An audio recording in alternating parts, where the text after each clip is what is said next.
Kapolri Jenderal Listio Sigit Prabowo resmi membubarkan organisasi non-struktural yang diberi nama Satuan Tugas Khusus atau Satgasus Polri pada Agustus lalu. Langkah ini diambil setelah muncul banyak desakan agar Satgas ini dibubarkan menyusul kasus penembakan Brigadir Yosua oleh Kadif Propam Ferdi Sambo. Satgasus ini juga terkenal dengan nama Satgasus Merah Putih dengan dua bendera merah putih sebagai bagian lambang. Keputusan itu diumumkan oleh Kadif Humas Polri, Itjen Polisi Dedi Prasetyo di Makobrimob Kelapa II Depok. Satgas khusus ini dibentuk pada tahun 2019 di masa kepemimpinan Kapolri Jenderal Tito Karnavian.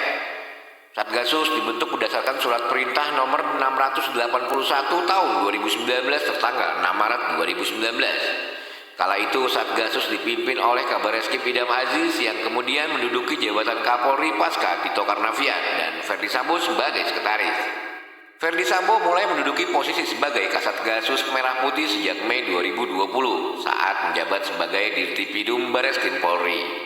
Ketika Ferdi Sambo menduduki jabatan sebagai Kasatgasus, saat itu pula bertepatan dengan Idam Aziz yang menduduki jabatan sebagai Kapolri.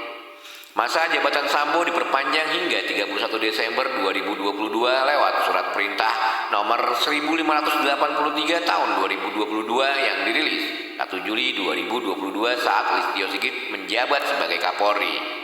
Satgasus bertugas menyelidiki dan menyidik kasus besar yang menjadi atensi pimpinan Polri, utamanya terkait pencucian uang, narkoba, psikoterapika, dan lain-lainnya. Satgasus berisi personel dari lintas direktorat dan disebut-sebut sebagai pasukan elit. Bahkan ada yang menyebut Mabes di dalam Mabes Polri.